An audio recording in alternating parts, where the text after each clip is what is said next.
오늘 본문에는 이스라엘의 아홉 번째 왕 여호람, 또 요람이라고도 말하는데요. 여호람에 대한 얘기가 나오는데요. 여호람 시대에 이런 일이 있었다 하면서 본문이 시작됩니다. 모압이라고 하는 나라는 여호람의 아버지 아합 때부터 이스라엘에게 조공을 바치던 나라였습니다. 아합이 죽고 난 후 모압 왕이 이스라엘 왕을 배반하였다, 이렇게 5절에 쓰여 있죠. 그래서 여호람 왕은 유다 왕과 에돔 왕과 더불어 동맹을 맺고 모압을 치기 위해 출정을 하게 됩니다. 본문은 그때 있었던 일을 상세하게 기록해 놓고 있는데요.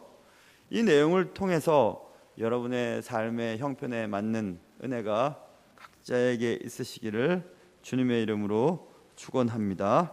자, 먼저 오늘 본문에 나오는 여호람은 어떤 왕이었는가를 한번 살펴보려고 합니다. 오늘 본문에 보시면 유다의 여호사밧 왕 18째 해에 아합의 아들 여호람이 사마리아에서 이스라엘을 12해 동안 다스렸다, 이렇게 나와 있죠. 아합의 아들이었다. 아합은 우리가 그동안 참 많이 살펴보았죠. 결혼 잘못하고 아내 말 들으면서 이스라엘 나라에 바알과 아세라 신상들을 만들어 놓고 아주 너무너무 영적으로 타락시킨 왕이었죠. 그게 아버지가 아합이에요. 어머니 이세벨은 또 대단한 왕비 아니었습니까? 그 아들이 오늘 본문에 나오는 여호람이라고 하는 사람입니다. 이 여호람은 아버지 어머니 그런 분 두었으니 잘 될 리가 없었겠죠. 그러나 조금 잘했던 것 같아요. 오늘 본문에 보면 그가 여호와 보시기에 악을 행하였으나 2절 그의 부모와 같이 하지는 아니하였다, 이렇게 말합니다. 악을 행하기는 행했다. 그러나 부모처럼 그렇진 않았다 라고 얘기하면서 이는 왜냐하면 그가 그의 아버지가 만든 바알의 주상을 없이 하였다. 그럴 수밖에 없죠. 엘리야에게 엄청 바알 선지자들과 또 이방 선지자들이 다 이렇게 죽임을 당한 후 사실 바알 숭배에 대한 영향력이 많이 떨어졌죠. 바알 우상의 주상은 없이 하였다. 그러나 그가 느밧의 아들 여로보암은 이스라엘의 초대 왕이었죠. 여로보암 했던 일을 한번 생각해 보세요. 여로보암은 남쪽 유다의 성전으로 예배드리러 가는 백성들을 막기 위해서 금송아지를 만들어 두고 내려갈 필요 없다, 여기다가 예배하라 하면서 이방 신을 만들었잖아요. 금송아지 숭배 종교를 만들었죠. 근데 그거는 했다는 것입니다. 바알의 주상은 없이 했지만 여로보암이 이스라엘에게 범하게 한 그 죄, 금송아지 숭배하는 그 죄는 따랐고 떠나지 아니하였다, 이렇게 말하고 있습니다. 부모처럼 그렇게 하진 않았지만 그래도 여호와 보시기에는 악한 왕이었다. 금송아지 숭배는 계속했다, 이렇게 말하고 있습니다. 여기서 우리는 본문의 3절에서 그 죄를 따라 행하고 떠나지 아니하였더라 이런 말씀을 보면서 죄에 대한 속성을 잠깐 짚고 넘어가야 할 필요가 있습니다. 죄에 대한 속성은요, 오늘 본문에 보면 죄를 따라 행하고 이런 말 있죠. 죄는 따라 행하는 속성을 가지고 있습니다. 죄를 왜 따라하고 싶을까 생각해 보았습니다. 왜 따라하고 싶지? 뭔가 멋져 보이는 것이 있기 때문에 아닐까, 이런 생각합니다.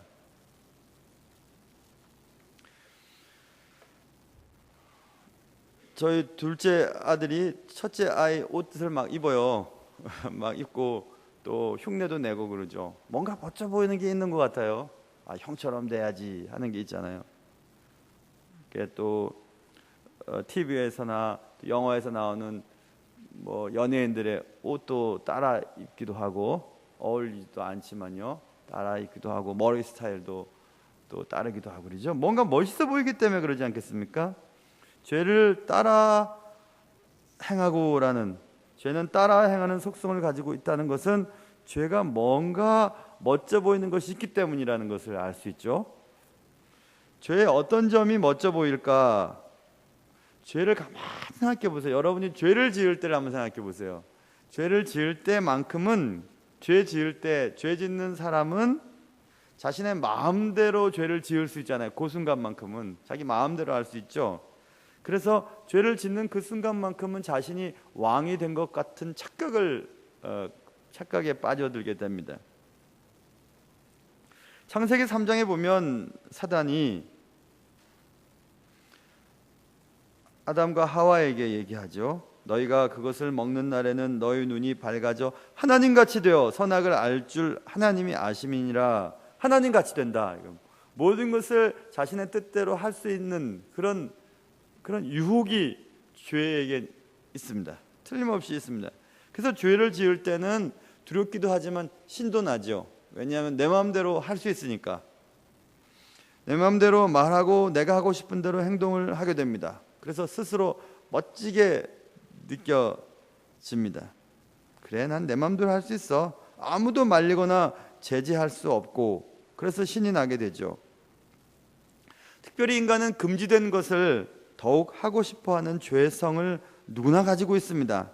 그러나 환경이, 그리고 양심이, 그리고 여건이 죄 지을 순간을 막아서는 테두리와 같은 역할을 하거든요. 그래서 주저주저 하면서 차마 죄를 못 짓고 살아가는 경우들이 많이 있습니다. 그런데 누군가 그 테두리를 벗어나서 즐기는 것을 보게 됩니다. 그리고 그 테두리를 벗어난 그 사람이 큰일이 생기지 않아요. 그리고 그 죄를 누리는 것을 보게 될 때 그것을 보는 사람들은 안심을 하고 똑같은 길을 따라가게 되죠. 그래서 오늘 본문에 있는 것처럼 죄는 따라 행하는 그런 속성을 가지고 있는 것입니다. 특별히 우리가 바라보는 어떤 부모님 혹은 선생님, 또 교회 직분자들, 이런 분들이 어떤 죄를 범하는 것을 보면 에이, 나도 저렇게 해도 되겠구나, 이런 생각을 갖게 되죠. 그래서 죄는 참 무서운 거예요. 죄는 전염성을 가지고 있죠. 전염성이 있죠. 그 죄를 따라 행하는 속성을 가지고 있고요. 또 죄는 본문에 보면 떠나지 아니하였더라 이렇게 되어 있죠. 죄를 떠난다는 것은 매우 어려운 일입니다. 죄는 아까 말씀드린 것처럼 멋져 보이고 매력이 있으므로 스스로 죄를 떠난다는 것은 어려운 일이 아닐 수 없어요. 또한 죄라고 하는 것은 대단한 구속력을 가지고 있어서 죄는 죄 지은 자를 쉽게 종으로 만들어 버립니다. 그러므로 성경은 죄를 이기기 위해 어디까지 싸워야 되냐고 말씀했냐면 히브리서 12장 4절 너희가 죄와 싸우되 아직 피 흘리기까지는 대항하지 아니하고 이렇게 말이죠. 피를 흘리도록, 쉽게 얘기하면 죽을 만큼 죄를 끊기 위해 애를 써야 되는 겁니다. 야, 네 눈이 죄를 범하냐? 그 죄 짓지 않도록 눈을 한번 뽑아버려. 피 좀 나겠죠. 야, 손이 자꾸 너 범죄하게 하면요, 하냐? 그러면 손을 한번 찍어버려라. 이렇게 주님이 말씀하실 것처럼 말씀하셨습니다. 그만큼 죄를 끊어버린다는 것은 굉장히 어려운 일이에요. 그래서 죄를 처음부터 안 짓는 것이 중요합니다. 여러분, 이게 뭐 아직도 피우시는 분이 계시겠지만 담배 피우시고 술 하시는 분들은 그거 참 끊기가 어렵잖아요. 뭐 그런 것 같아요. 보니까 참 끊기 어렵다고 하는데 처음부터 안 피우고 안 먹은 사람들은 괜찮은데 한참을 피고 한참을 마시다가 끊고 그만두기가 참 어렵거든요. 그래서 참 이 죄에 대한 부분은 어려운 부분입니다. 떠나지 아니하였더라 이렇게. 성경에서 보면 바울이 탄식하는 장면이 나오는데요. 바울처럼 성숙한 그리스도인이 탄식을 합니다. 로마서 7장에 오호라 나는 공고한 사람이로다. 이 사망의 몸에서 누가 나를 건져내겠냐 하면서 막 탄식을 해요. 너무너무 힘들어하는 것 같아요. 바울 같은 성숙된 그리스도인이 왜 그렇게 탄식을 하고 있을까? 바울은 자신이 탄식하고 있는 이유를 소상하게 설명을 하는데요. 그것이 로마서 7장 15절부터 23절까지 조금 전에 탄식한다라는 24절 바로 앞절까지 쭉 설명을 하고 있는데 내용은 이런 겁니다. 나는 내가 원하는 것은 행하지 않고 원하지 않는 것을 자꾸 해. 왜 그럴까 생각해 봤더니 17절에 내 속에 거하는 죄 때문인 것을 알았어. 18절 내 속 곧 내 육신에 선한 것이 거하지 아니하는 줄 내가 알았다. 원하지만 하지 못하는 선과 원하지 않지만 하고 있는 죄를 내가 봤어. 그거 왜 그런가 생각했더니 내 속에 거하는 죄 때문이라. 그러므로 내가 한 법을 깨달았노니 곧 선을 행하기 원하는 나에게 악이 함께 있는 것이로다. 내 속사람으로는 하나님의 법을 즐거워하되 내 지체 속에서 한 다른 법이 내 마음의 법과 싸워 내 지체 속에 있는 죄의 법으로 나를 사로잡는 것을 보는도다. 그리고 바로 오라 나는 공고한 사람이로다. 이 사망의 몸에서 누가 나를 건져내랴 이렇게 말했거든요. 그러니까 지금 바울이 부쩍 괴로워하고 있는 겁니다. 바울처럼 성숙한 그리스도인, 복음을 막 전달하고 얼마나 멋있는 사람이었어요. 그럼 바울도 늘 고민하는 게 있는데 그것은 내 속에 자리 잡고 거한다고 했죠. 나랑 같이 살고 있는 이 죄 문제를 끊어내기가 힘든 거예요. 그래서 내가 원하는 것은 하려고 하지만 안 되고 원하지 않지만 자꾸 하는 일이 있어요. 그게 뭐 때문에 그런가 봤더니 죄 때문에 그래요. 내 속에 죄가 한꺼번에 살고 있거든요. 그러니까 죄 끊어내기가 참 힘듭니다. 참 힘이 들어요. 그래서 우리 속에 원래 우리가 태어날 때부터 갖고 있는 우리의 죄, 문제도 힘든데 우리가 살아가면서 늘 죄를 짓거든요. 그러니까 죄를 짓고 끊기는 참 힘드니까 죄를 처음부터 안 짓도록 해야 합니다. 참 어려운 일입니다. 여호람은 그의 부모와 같이 악을 행하지는 아니하였지만 여전히 여호람은 하나님 보시기에 악한 사람이었다라고 성경은 분명히 말하고 있지요. 죄를 완전히 떠나지 않는다면, 죄 문제를 철저하게 해결하지 않는다면 우리는 언제나 더 크고 더 심각한 죄를 지을 수 있는 존재들이기 때문에 죄는 참 무서운 것입니다. 여기서 우리는 이런 생각도 해봐야 됩니다. 지금 유다의 여호사밧 왕 때 이스라엘의 여호람이 통치했다 하면서 유다 왕과 이스라엘 왕을 비교하잖아요. 근데 지금 오늘 주인공인 여호람 왕은 이스라엘의 9번째 왕이었거든요. 그때 유다의 여호사밧 왕은 4번째 왕이었어요. 똑같이 남과 북이 시작이 됐는데 이렇게 갈라져서 시작이 됐는데 똑같은 시간을 보내면서 왕이 9명의 왕이 바뀔 동안 여긴 4명의 왕만 바뀌었거든요. 이런 통계로 봐도 어떤 나라가 더 바람직한 나라이겠습니까? 당연히 왕이 덜 바뀐 나라겠죠. 어떤 공동체든지 그렇습니다. 우리 교회도 지금 43년째가 되고 있는데요. 제가 3대 목사예요. 3번째 목사예요. 꽤 좋은 교회라는 것을 알 수 있죠. 여러분, 교회의 역사가 한 30년, 40년 됐는데 막 7번째, 8번째, 9번째 뭐 1년에도 막 갈리는 이런 교회들도 있더군요. 보니까 그런 교회 뭐라고 해도 하여튼 좋은 교회는 아닌 것 같아요. 뭐 꾸준히 이렇게 뭐가 이렇게 좀 진행이 돼야 되잖아요. 그래야지 뭐가 이루어질 거 아니겠습니까? 지금 유다가 4번째 왕이 통치할 동안에 이스라엘은 9번째 왕이 지금 통치를 하고 있잖아요. 배가 넘어요. 배가. 그렇죠? 9번, 4번. 그러니까 안정적인 조직이 아니라는 것이 지금 드러나고 있죠. 지도자가 자꾸 바뀐다는 것은 그 나라나 회사나 교회나 그 바람직한 것이 아닙니다. 자꾸 뭐가 바뀌는 것은 좋은 게 아니죠. 지금 그것을 지금 보여주고 있습니다. 어찌됐든 지금 여호람은 그런 사람이었어요. 그런데 이제 여호람이 화가 막 났어요. 뿔딱지가 났어요. 왜냐하면 아버지 때는 꼬박꼬박 조공을 바치던 모압 나라가 안 바치겠다는 겁니다. 왜냐하면 이 여호람의 바로 선대 왕이 여기 우리가 지금 살펴보진 않았지만 그의 형이었는데요. 그 형은 2년 통치하다가 죽었거든요. 그러니까 모압 왕 뒤에 이스라엘 나라의 왕권이 불안정한 거예요. 지금 불안정하니까 모압 왕이 이때다 싶어가지고 조공을 바치던 것을 딱 배반한 거죠. 그래서 지금 이 여호람이 화가 난 거예요. 화가 나서 어떻게 했냐면 먼저 6절에 보세요. 그때 여호람 왕이 사마리아에서 나가 온 이스라엘을 둘러봤다. 이것은 둘러봤다는 것은 그냥 구경했다는 뜻이 아니라 군사로 나갈 수 있는 사람이 얼마나 되나 하고 지금 군인들을 지금 보는 것입니다.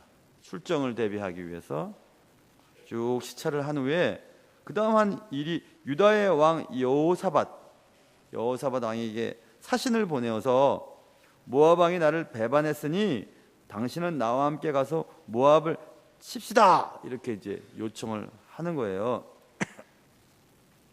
그랬더니 또 희한한 일이 있습니다.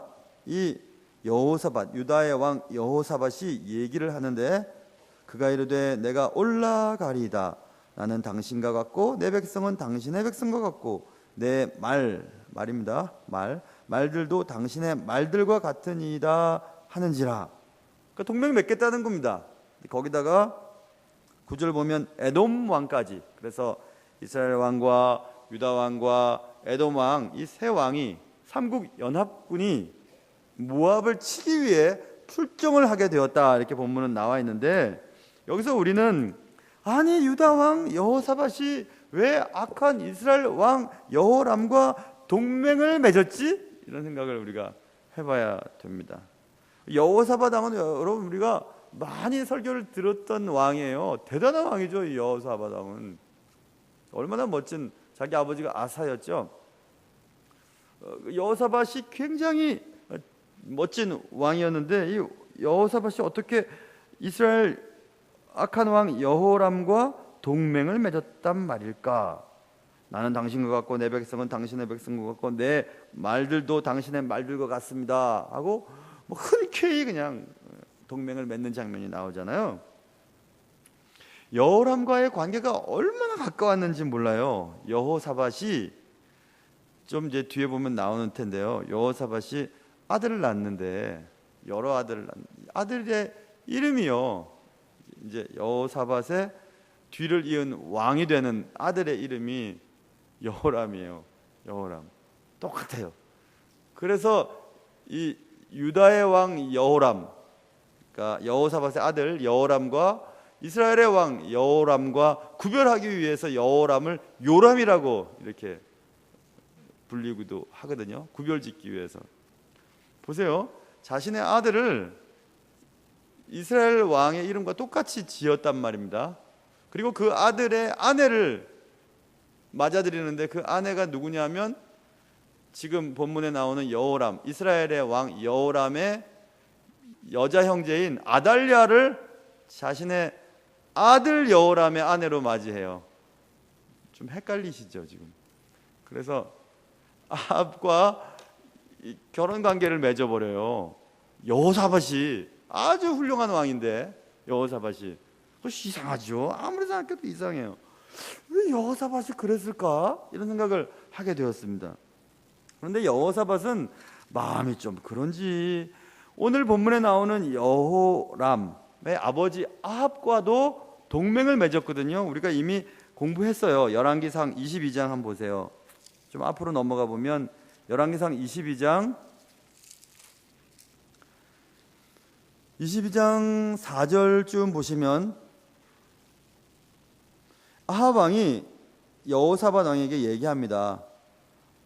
오늘 본문에 나오는 여호람 왕의 아버지 아합이에요. 그 아합 왕이 여호사밧에게 당신은 나와 함께 길랏 라못 수리아 지역의 사람들과 싸우겠다는 얘기요. 라못을 가서 싸우시겠느냐? 여호사밧이 이스라엘 왕에게 이르되 나는 당신과 같고 내 백성은 당신의 백성과 같고 내 말들도 당신의 말들과 같으니이다. 이렇게 또 이미 동맹을 했었어요. 오늘 아합, 그러니까 오늘 본문에 나온 여호람의 아버지 악한 왕 아합과도 여호사밧이 이미 동맹을 했거든요. 그래서 제가 생각해봤어요. 여호사밧이 성품 자체가 그렇게 착한 사람인가? 그렇게 동맹을 잘 맺지? 근데 동맹을 맺다가 죽을 뻔했거든요. 죽을 뻔했죠. 그런데 또 이게 뭐 우리가 또 이 본문 말씀을 좀 더 살펴보려면 역대하를 살펴보면 좋은데요. 뭐 찾지는 않으셔도 좋아요. 역대하 뭐 19장, 20장, 21장에 이렇게 쭉 보면 여호사밧에 대한 얘기가 더 나오는데, 여호사밧이 오늘 여호람이 동맹을 맺자고 하기 수년 전에 모압과 암몬과 마온 이 세 왕의 연합군으로부터 크게 한 번 당합니다. 여호사밧이 초기 통치 때. 그래서 막 죽을 뻔해요, 여호사밧이. 그러다가 하나님이 그냥 찬양을 부르게 하시고, 뭐 그래서 하여튼 하나님의 방법으로 그 세 왕의 연합군을 물리치는 경험이 있었어요, 여호사밧이. 여호사밧이 예전에 모압 왕에게 당한 그 상처가 있었는데, 오늘 여호람이 여호사밧에게 모압 치러 갑시다 하고 얘기했으니까, 그래, 복수해야 되겠다, 이렇게 한번 생각을 하고 동맹을 맺었을 수도 있습니다. 그게 아마 더 맞을 것 같아요. 그러니까 제가 지난번에 주일날 얘기했나요? 여러분, 우리가 마음에 어떤 사람에 대해 상처를 계속 품고 있으면 기회가 오면 꼭 어떤 방식으로든지 안갚음을 하고 싶어 하거든요. 그럴 때 이게 하나님이 원하시지 않는 동맹인데도 막 동맹을 맺어요. 그렇게 해서라도 내게 상처를 준 사람을 한 대 치고 싶거든요. 그래서 지금 여호사밧은 여호람이 동맹을 맺자고 했을 때, 당연히 맺겠습니다. 나는 당신과 같고 내 백성은 당신의 백성과 같고 내 말들도 당신의 말들과 같습니다, 이렇게 얘기를 했습니다. 이미 아합 왕과 동맹을 맺어가지고 죽을 뻔했다가 여호사밧이 살아 돌아왔을 때, 역대하 19장에 보면 하나니의 아들 선견자 예후가 나아가서 여호사밧 왕을 맞아 이르되, 왕이 악한 자를 돕고, 악한 자는 아합 왕입니다. 여호와를 미워하는 자들을 사랑하는 것이 옳으니까 그러므로 여호와께로부터 진노하심이 왕에게 임하리다 라고 아주 혼이 났었거든요.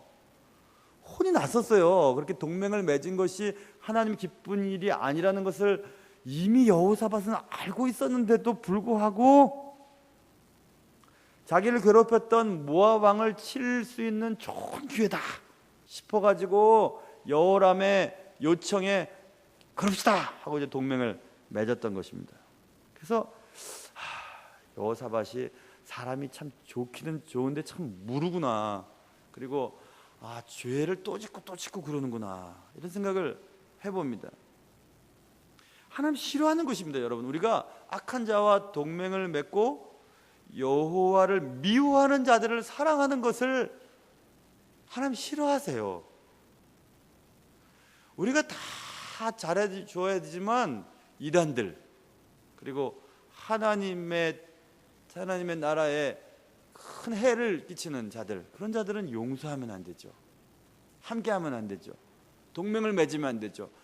아무리 저 사람이 미워도 교회에 해를 끼치는 사람과 동맹을 맺고 행동을 하면 안 되는 것입니다. 지금 여호사밧은 실수를 또 범하고 있어요. 그래서 옳다구나 하고 이제 이스라엘 왕 여호람의 요청을 듣고 동맹을 맺고, 거기다가 당대 에돔은 이스라엘의 통치권에 있던 나라였거든요. 그래서 에돔 왕도 뭐 어쩔 수 없이 같이 출정을 하겠죠. 그래서 새 왕이 이제 모압을 치기 위해 덜덜덜 갑니다. 이제 일주일쯤 가다가 이제 벌써 문제가 생겼어요. 얼마 가지도 못해요.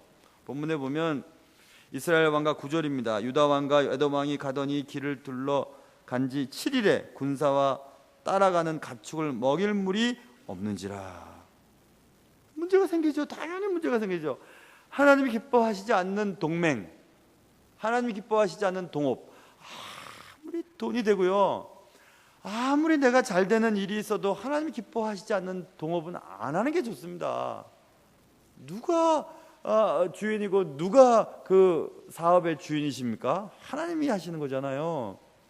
우리가 좀 돈 된다고 거짓말하고 또 뭐 장부 이중장부 쓰고 세금 포탈하고 이러면 안 됩니다. 그러면 안 되는 거예요. 하나님 기뻐하지 않습니다. 얼마 가지 못해서 이제 죽을 일이 생기는 거죠. 그게 이제 문제가 생겼습니다. 일주일 만에 먹을 물이 없는 거예요. 그러면서 이제 여호사밧은 생각했겠죠. 야, 그래 맞아. 하나님이 싫어하는 일을 왜 자꾸 내가 하지? 내가 아무리 새 왕이 동맹을 해서 모압을 치러 간다고 해도 하나님이 도와주시지 않으면 절대 안 된다는 걸 왜 몰랐지 하고 여호사밧은 그렇게 생각했고, 오늘 본문에 나오는 여호람, 신앙도 없는 이 악한 왕 여호람은 10절 보세요. 이스라엘 왕이 이르되, 여호람입니다. 슬프다. 여호와께서 이 새 왕을 불러 모아 모압의 손에 넘기려 하신도다. 이렇게 얘기를 해요. 참 웃기죠. 지가 잘못해놓고 하나님이 날 이렇게 몰아서 날 죽게 만든다고 막 이렇게 얘기를 해요. 신앙이 있는 사람과 없는 사람을 어떻게 우리가 구별하냐면요, 비가 와봐야 물 새는 것을 아는 것처럼 어려움이 닥쳐봐야 신앙이 있는지 없는지 알아요. 어려움이 닥쳐봐야 내 신앙의 약한 부분이 어딘지 알 수 있는데, 지금 어려움이 닥쳤죠. 똑같이 지금 물이 없어요. 죽을 지경이에요.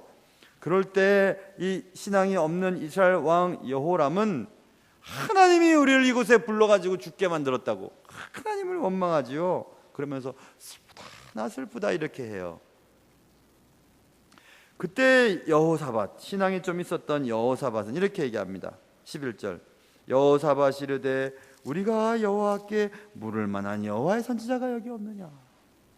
깨달은 거죠. 여호사밧은 내가 하나님께 물어보지도 않고 내가 이렇게 동맹을 맺고 출정했구나. 이제라도 내가 하나님께 여쭤봐야지 이렇게 생각했죠. 너무너무 다르죠, 여러분. 똑같은 문제인데 신앙이 없으면 원망해요. 사람 원망하고 하나님 원망하고 뭐 계속 원망해요. 누구 때문에 안 됐어? 누구 때문에 이래? 내가 누구 때문에 이래? 그 모든 것을 통치하시는 하나님이 관여하셨다는 것을 믿질 않아요. 그리고 사람 미워하고 사람 원망하고 누구 미워하고 누구 잘못됐고 누가 날 미워하고 누가 계속 원망만 합니다.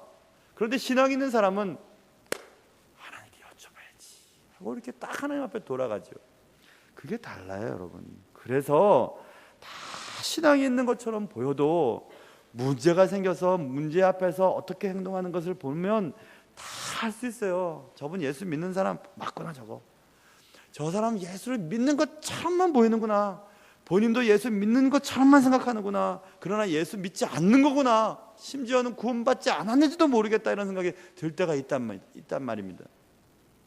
여러분 어떠세요? 문제가 생겼는데 사람 원망하고 하나님 원망하고 그러십니까? 아니면 그 문제 앞에서 하나님 앞에 내가 이제라도 기도해야지, 내가 하나님 앞에 여쭤보지 않고 이렇게 일을 벌였구나 이렇게 생각하면서 이제라도 주님께 물어봐야지 이렇게 하십니까? 보세요. 신앙이 완전히 있는 사람과 없는 사람, 여호사밧과 여호람이 어떻게 한 자리에 있습니까? 시편 1편 딱 시작하면서 복 있는 사람은 이렇게 시작하면서 악인들과 죄인들과 오만한 사람들과 함께 있지도 않아야 돼요. 함께 서지도 않아야 되고 함께 주저앉아 있지도 않아야 되고 함께 말도 섞지 않아야 돼요. 그게 복이라고 써 있어요. 그 복이라는 것은 무엇을 잘해서 받는다기보다 무엇을 안 해서 받는 것이 더 먼저예요. 무엇을 안 해야 되냐면 악한 사람과 섞이면 안 돼요. 섞이면 악한 사람을 전도하기 위해 교제할 수도 있겠지만 그 악한 사람과 자꾸 있다 보면 섞여버려요. 섞여버려서 신앙의 순수성이 점점 흐릿흐릿해집니다. 저래도 되는가 보다, 이래도 되는가 보다 하고 그렇게 살아갑니다. 그래서 하나 양보하면 둘 양보해야 되고 둘 양보하면 넷 양보해야 되고 자꾸 양보하게 되어요. 그래서 이제는 저 사람이 예수 믿는 사람인지 안 믿는 사람인지 알게 뭡니까? 도대체 모르겠다는 거죠. 분명히 문제 앞에서 반응하는 것이 이렇게 다른 두 사람이 어떻게 동맹을 하고 함께 할 수 있었는지 아무리 생각해도 이해가 안 되죠. 왜 그랬나? 아까 말씀드린 것처럼 여호사밧이 좀 그런 사람이었나? 아니면 자기가 받은 상처를 회복할 수 있는 방법으로 생각했는가? 하여튼 뭐 때문인지 하여튼 여호사밧이 그렇게 지금 행동하고 있어요. 여러분, 우리가 경험하고 우리가 만나게 되는 모든 일들 하나님께서 다 하실 수 있으시잖아요. 그렇죠? 하나님의 죽은 자도 살리실 수 있으시잖아요. 하나님이 세우고자 하면 세우시고 내리고자 하면 내리실 수 있는 분이시잖아요. 그런데 누굴 원망하겠습니까? 하나님 앞에 기도할 뿐이죠. 그렇지 않겠습니까? 자, 그래서 지금 유다 왕은 문제가 무엇인지 알고 해결하려고 하나님께 나아갔고, 이스라엘 왕은 원망하며 낙심하며 슬프다 슬프다 슬프다 하면서 그냥 그렇게 하고 있어요. 여기서 아쉬운 것은 여호사밧 왕이 여호람이 우리 동맹합시다, 저 모압 칩시다 라고 얘기했을 때 자신의 감정과 자신의 아픈 상처만을 생각할 것이 아니라 하나님 앞에 딱 엎드려서, 하나님, 저 지금 여호람이 나와 동맹하자는데 동맹하는 것이 옳은 일일까요? 여쭤보고 어떻게 해야 될까요? 이렇게 여쭤보았으면 이런 일이 생기지 않았겠죠. 그래서 우리는 여기서 분명히 알고 넘어가야 될 것이 있는데, 그것은 기도는 문제 생길 때 하는 것이라기보다는 일하기 전에 해야 되는 거예요. 무엇을 결정하기 전에. 뭘 결정해놓고 문제 생기면 기도하는 것도 뭐 나쁘지는 않아요, 오늘 여호사밧처럼. 그러나 너무 피해가 커요.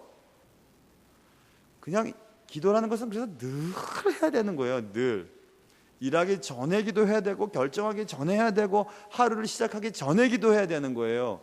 그래서 새벽 기도회가 좋은 거예요.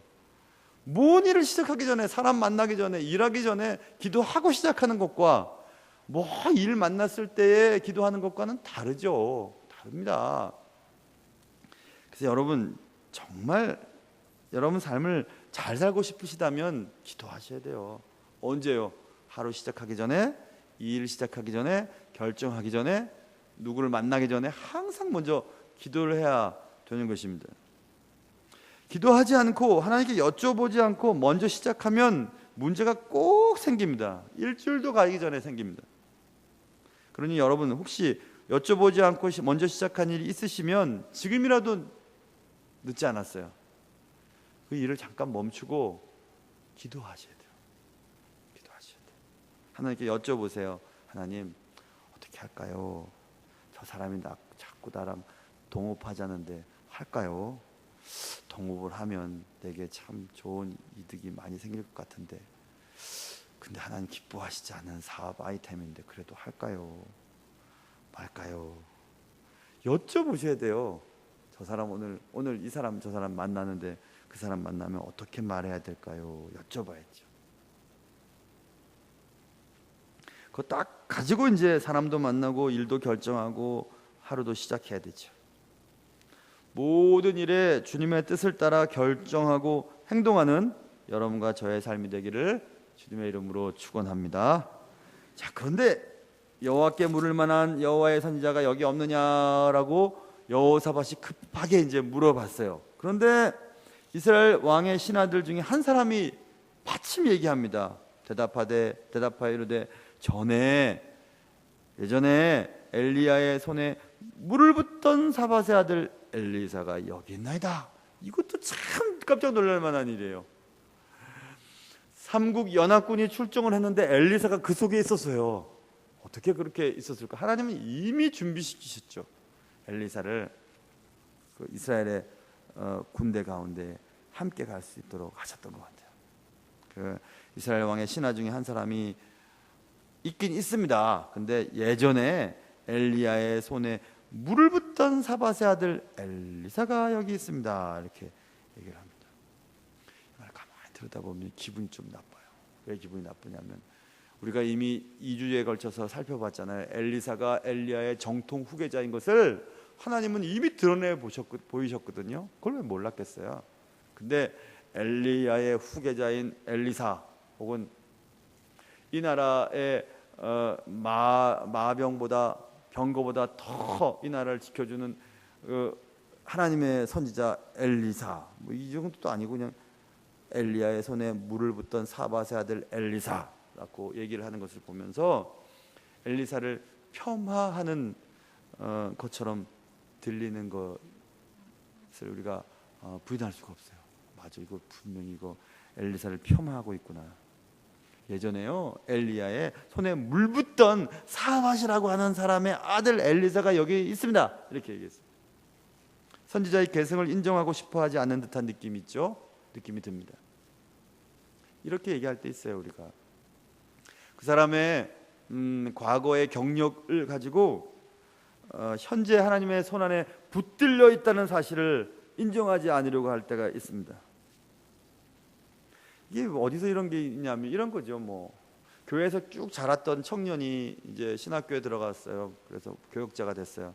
그것을 계속 보고 자란 이제 교회 어른들은 저거 어릴 때 저거 장난치고 거짓말 치고 막 말썽 피우던 저런 제가 이제 목회자가 됐네 하면 존경하는 마음이 잘 안 생기잖아요. 잘 생기나요? 잘 안 생기죠. 과거를 아니까. 그렇죠? 그거 아니에요, 여러분. 과거의 경력을 가지고 현재 하나님이 그 사람을 얼마나 크게 사용하고 계시는 것을 폄하시키고 있는 모습을 오늘 본문의 말씀은 분명히 우리에게 느낌으로 다가오게 됩니다. 그런데 또 희한한 것은 여기 있습니다, 그렇게 물 붓던 사람이 있습니다 라고 얘기했을 때 여호사밧이 이르되 여호와의 말씀이 그에게 있도다 하는지라 이에 이스라엘 왕과 여호사밧과 에돔 왕이 그에게로 내려가니라 이렇게 되어 있죠. 어떻게 알았을까요? 엘리야의 손에 물 붓던 엘리사라는 사람이 있긴 있습니다 라는 말을 들었을 때 하나님의 말씀이 그에게 있어, 그에게 내려갑시다 이렇게 얘기를 했을까? 신앙인은 신앙인을 금방 알아볼 수 있는 것일까? 뭐 때문에 그랬을까? 한번 생각해 봤어요.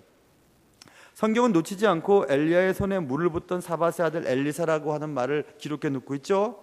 그 말을 듣고 여호사밧이 그에게 하나님의 말씀이 있다라고 생각을 하고 내려가자고 했죠. 혹시 물 붓던 사밧의 아들이라고 하는 말에서 무엇인가 느낌을 가졌던 것이 아닐까 생각을 해보았습니다. 가뭄의 시절이 있었죠. 3년 반 동안 비가 오지 않았던 땅에 엘리야의 기도로 가뭄이 해결되었습니다. 물이 오지 않았던 땅에 물을 오게 했던 엘리야, 그 손에 물 붓던 엘리사, 그가 여기 있습니다. 지금 뭐 때문에 지금 새 왕이 고민하고 있죠? 물이 없어서 고민하고 있죠. 물 문제예요. 지금 물 문제를 해결해 줄 수 있었던 엘리야의 손에 물을 부었던 엘리사. 그러니 딱 그 말을 들었을 때 여호사밧은 그래, 물 문제를 해결해 줄 수 있는 엘리사라는 생각을 하지 않았을까, 이런 생각을 해보았습니다. 여러분 어떠세요? 좀 더 다른 성경 해석을 제가 본 적은 없습니다. 이 부분은 그냥 해석이 없어요, 주석에도. 근데 아무리 생각해봐도 물이라고 하는 단어가 뭔가 느끼게 해주는 것이 틀림이 없었을 것 같아요. 가뭄의 시절에 물 문제를 해결해 줬던 엘리야의 기도의 그 손에 물을 붓던 엘리사, 그 사건이 기억났던 것이 틀림이 없었던 것 같습니다. 사람의 힘으로 해결할 수 없는 문제가 생겼을 때 하나님을 찾았죠. 하나님의 뜻을 알려주는 신실한 사람들과 교제하려고 했죠. 우리도 그렇게 해야 됩니다. 그 사람이 과거에 했던 일로 그를 평가하지 말고 지금 현재 하나님의 손에 얼마나 붙들려서 사용되고 있는 것을 보고 그 사람을 존중해 줘야 합니다. 문제 해결의 시작은 언제나 하나님의 말씀으로부터 시작된다는 사실을 우리가 기억해야 합니다. 하나님은 우리의 삶을 기뻐하세요. 우리가 이 땅에 살아가는 일을 기뻐하셔요. 그리고 우리의 삶의 길을 하나님은 생명책에 다 기록해 놓으셨어요. 하루도 되기 전에, 시편에 보면 하루도 되기 전에 우리의 모든 날들이 주의 책에 기록되어 있다고 쓰여 있지 않습니까? 기록되어 있어요. 하나님은 우리의 삶이 가장 최선의 방식대로 쓰임받고 하나님의 일을 많이 하고 하나님이 우리 각자에게 맡기신 사명들을 다 완수하고 하나님의 나라에 오기를 원하고 계십니다. 시편 37편에 여호와께서 사람의 걸음을 정하시고 그의 길을 기뻐하시나니 이렇게 써 있어요. 그러나 어리석은 우리는 우리의 길을 굽게 만들고 하나님을 원망한다고 쓰여 있습니다. 잠언 19장. 사람이 미련함으로 자기의 길을 굽게 하고 마음으로 하나님을 원망하느니라. 이스라엘 왕 여호람은 미련했죠. 하나님의 뜻을 묻지 않고 급하게 움직였습니다. 그리고 하나님을 원망했습니다. 그리고 슬프다 이렇게 얘기했어요. 슬프다. 비록 모든 것을 가진 왕이었지만 하나님이 함께 하시지 아니하면 이렇게 슬픈 인생이 되어버리고 맙니다. 여러분, 모든 걸 가져도 하나님이 함께 하시지 않으면 여러분 슬플 거예요. 외로울 겁니다. 행복하지 않으실 것입니다. 미련해서 그래요. 하나님이 우리의 삶을 정하시고 우리의 걸음을 정하시고 그의 길을 기뻐하셨지만 우리는 미련해서 자기의 길을 굽게 하고 마음으로 여호와를 원망하는 인생을 사는 것입니다. 오늘 말씀은 분명합니다. 여러분과 제가 무엇을 하든지, 누구를 만나든지, 누구와 동맹을 하든지, 누가 무슨 사업을 하든지, 동업을 하든지, 무슨 일을 하든지 하나님 앞에 늘 기도하면서 하나님께 여쭤보고 또 하나님 앞에 가까운 사람들과 교제하고 그래서 하나님의 뜻을 따라서 하루하루 살아간다면 여러분과 저의 삶은 아마 많이 지금과는 다른 행복한 길을 살아갈 수 있을 것입니다. 그런 은혜가 여러분과 저의 삶 가운데 있기를 주님의 이름으로 축원합니다. 기도하겠습니다.